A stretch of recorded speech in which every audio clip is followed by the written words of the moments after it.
Hello दोस्तों, welcome to यज्ञा investment academy. आज हम एक ऐसे स्टॉक के बारे में बात करेंगे जो अभी अपने 52 वीक हाई से ऑलमोस्ट 40% डाउन है। एंड इसका कल रिजल्ट आया था तो तब से अभी 7% डाउन है। सो स्टॉक का नाम है JSW एनर्जी।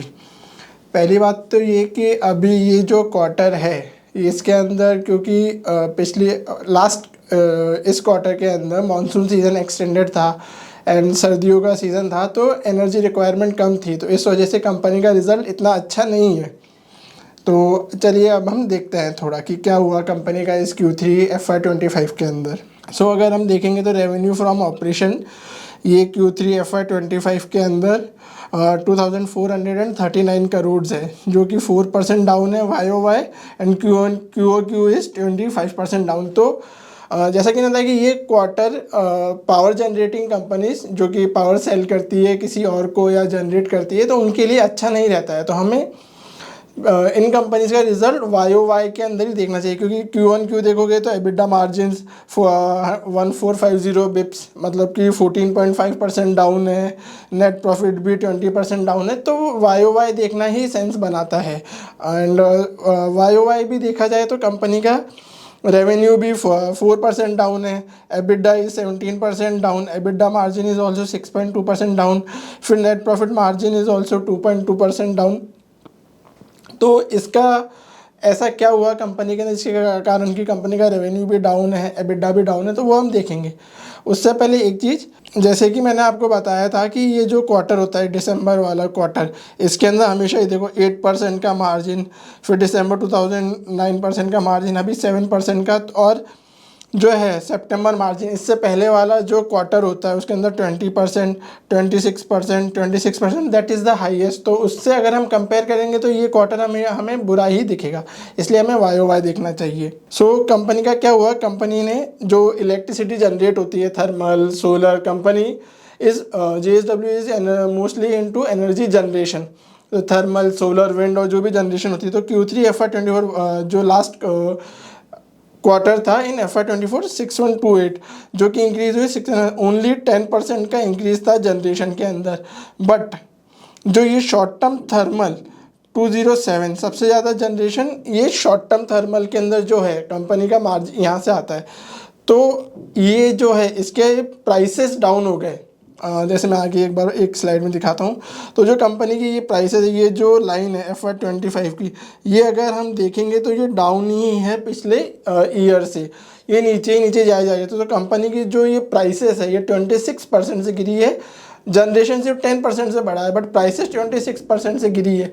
तो this is the major reason जिस कारण से कंपनी का रेवेन्यू डाउन है, EBITDA मार्जिन डाउन है एंड पैट डाउन है। पैट का एक और रीज़न है क्योंकि कंपनी कि जो प्लांट्स ऑपरेशनलाइज हुए हैं वो अभी इस क्वार्टर के ऑलमोस्ट एंड की तरफ या फिर मिड ऑफ दिस क्वार्टर हुआ है, तो उनके जो डेप्रिसिएशन और इंटरेस्ट की कॉस्ट है वो तो पूरी आई है, लेकिन रेवेन्यू उनका बहुत थोड़ा सा ही आया। इस वजह से कंपनी का पैट और थोड़ा डाउन है। एंड अगर हम प्राइस की देखें तो पिछली बार ₹5 पर किलोवाट प्राइस थी और अभी 3.71 ही है। तो ये 26% की शॉर्ट टर्म प्राइस, जो मर्चेंट पावर, जो कि एक तो होता है लॉन्ग टर्म PPA, जो कि है ना आपने किसी साथ कर लिया 25 साल 30 साल का, तो उसमें प्राइस फिक्स होती है प्लस एस्केलेशन क्लॉज, और एक मर्चेंट टैरिफ कि है ना आप शॉर्ट टर्म, जैसे IEX का टर्मिनल है वहाँ पर अगर आपकी पावर बेच रहे हो या कुछ करते हो उसको शॉर्ट टर्म पावर। तो ये शॉर्ट टर्म पावर के अंदर कंपनी का 26% की प्राइस डाउन हुई है। फिर अगर हम देखें तो कंपनी का EBITDA, तो उसी के कारण ये जो 217 करोड़ का शॉर्ट टर्म थर्मल, तो इसके अंदर 261 करोड़ लोअर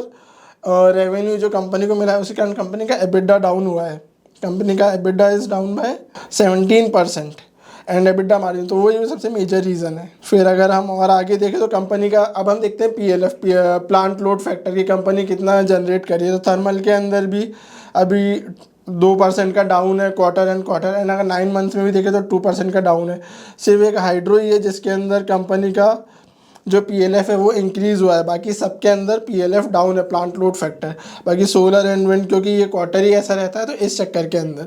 फिर कंपनी का अभी क्या हुआ ऐसा, कंपनी ने Q3 के अंदर बहुत सारे एक्विजिशन कर रहे हैं। तो उनमें सबसे मेजर था एक O2 पावर जो कंपनी ने खरीदा है, और एक ये KSK महामंडी, ये कंपनी ने NCLT के थ्रू कंपनी को लेटर ऑफ इंटेंट मिल चुका है। तो कंपनी को अभी ये कुछ 3-4 महीने या 6 महीने लगेंगे कंपनी को इसका अप्रूवल मिलने में। फिर कंपनी इस KSK महामंडी पावर कंपनी को अपने अंदर इंटीग्रेट करेगी। सो जो O2 पावर है इसके अंदर 4.7 गीगावाट्स की कैपेसिटी है and this is total renewable capacity. और जो KSK महामंडी है दिस इज़ टोटल थर्मल। तो जो O2 पावर है इसके अंदर से 2.3 गीगावाट तो जून 25 तक ऑपरेशनल हो जाएगी और बाकी जून 27 तक। सो ये है। एंड KSK महामंडी का 3.6 गीगावाट का है, इसमें से 1.8 इज़ ऑपरेशनल, जो कि KSK महामंडी अभी खुद अपनी इलेक्ट्रिसिटी किसी को सेल करती है एंड उसका लॉन्ग टर्म PPA साइन है। तो 1.8 गीगावाट तो जैसे ही कंपनी को NCLT की तरफ से अप्रूवल मिलेगा 1.8 गीगावाट तो ऑपरेशनल कैपेसिटी के अंदर ऐड हो जाएगी एंड बाकी की बची 1.8 गीगावाट वो 2 साल 2.5 साल के अंदर कंपनी इंटीग्रेट करेगी। मतलब उनको वो भी एक तरीके से बनी हुई प्लान बना हुआ है, उसको और इम्प्रूव करना, उसको कंप्लीशन करना, उसका PPA साइन करना, उसका कोल कहाँ से आएगा वो सब करके कंपनी उसको इंटीग्रेट करेगी अपने अंदर। तो उसके अंदर 2-2.5 साल तो नहीं, नेक्स्ट 1 से 1.5 साल जब कंपनी को अप्रूवल मिल जाएगा उसके बाद से कंपनी उसको इंटीग्रेट कर लेगी अपने अंदर। ये एक और 125 गीगावाट का रिन्यूएबल कैपेसिटी कंपनी ने एक्वायर करी थी।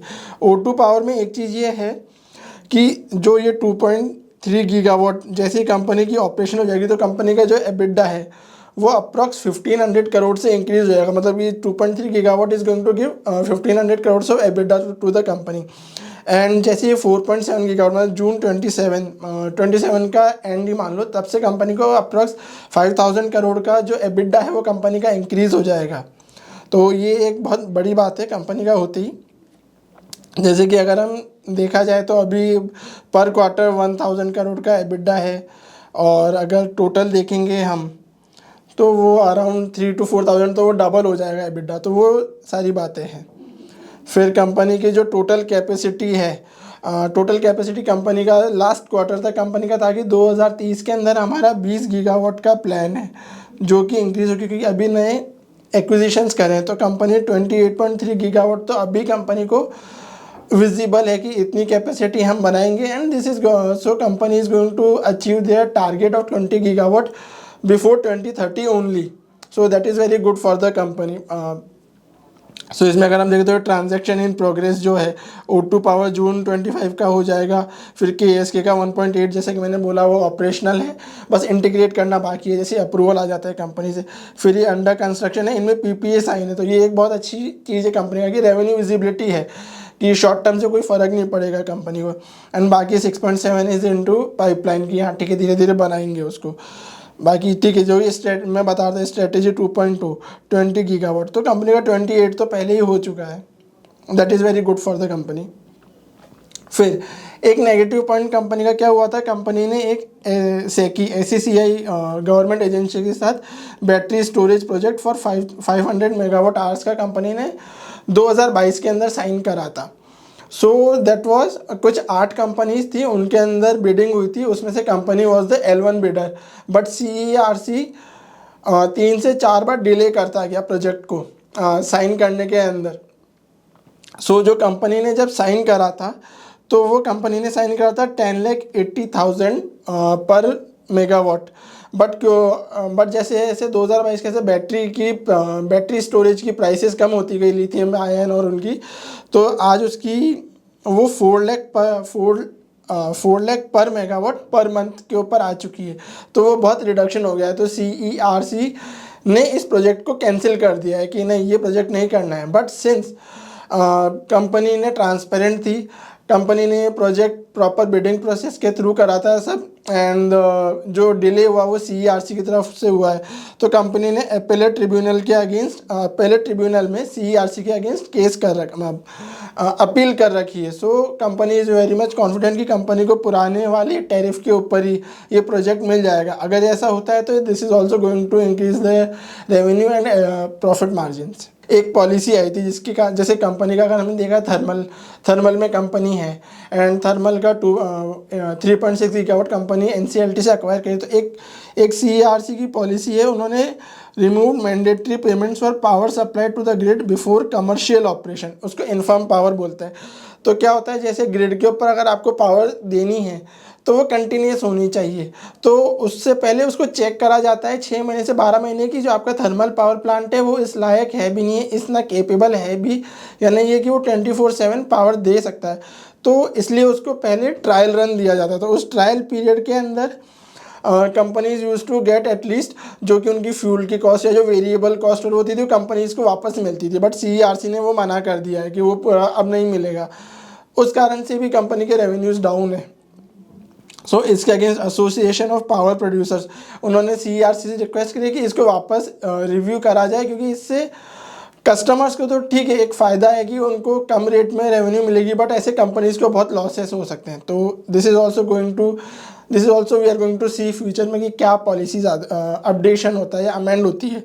एंड जो 80 गीगावाट गवर्नमेंट का प्रोजेक्ट प्लान है थर्मल गीगावाट एडिशन करना, सो कंपनीज विल झिझकेगी, मतलब कंपनीज को थोड़ा डर लगेगा कि हम उन नए प्रोजेक्ट्स में जाए या ना जाए, क्योंकि उनको उनका कॉस्टिंग ही वो रिकवर नहीं कर पाएंगे। एंड अब अगर हम JSW एनर्जी के वैल्यूएशन की बात करें, तो जब मैं आज वीडियो बना रहा हूँ तो ये this is during the market hours, तो मार्केट कैप कंपनी का 81,000 का है, करंट मार्केट प्राइस 466 है, एंड इसके बेसिस पे कंपनी का PE रेशियो इज़ 43। एंड अगर हम मीडियन से देखें तो 3 ईयर के आसपास है, बट 1 ईयर से ये डिस्काउंट में है, एंड कंपनी का ऐसे 42% का अभी तक प्राइस डाउन है 52 वीक हाई से। सो कंपनी ओवरऑल एक मीडियन पी के मतलब अभी एक जस्टिफाइड वैल्यूएशन के ऊपर आ चुकी है। एक ये देखना बहुत इंपॉर्टेंट होगा कि कंपनी की जो आगे के एक्विजिशन प्लान है, जो कंपनी O2 पावर को अक्वायर करा है, KSK महामंडली थर्मल पावर प्लांट जो इंसॉल्वेंसी से खरीदी है, कि उनका एग्जीक्यूशन कैसे करती है, उनके लॉन्ग टर्म PPAs कंपनी के कितने टाइम में साइन होते हैं, किस रेट के ऊपर साइन होते हैं, एंड अदर पॉलिसीज जैसे कि कंपनी को ट्रायल रन के अंदर वो CERC पॉलिसी चेंज करती है नहीं करती है, जो एपेलेट ट्रिब्यूनल में गया है उसके अंदर कंपनी का क्या कंपनी के अगेंस्ट क्या डिसीजन आता है बाय द ट्रिब्यूनल, और भी चीज़ें देखने लायक जैसे company battery storage, pump storage, उनके अंदर कंपनी कैसे एग्जीक्यूट करती है वो देखना बहुत ज़्यादा इंपॉर्टेंट होगा। बट अगर एज अ वैल्यूएशन देखा जाए तो कंपनी अभी लगता है कि फेयरली वैल्यूड है on the terms of PE ratio. So that was it from my side. अगर आपको वीडियो अच्छा लगा हो तो इसको लाइक कीजिए, चैनल को सब्सक्राइब कीजिए एंड इस वीडियो को शेयर कीजिए। Thank you very much.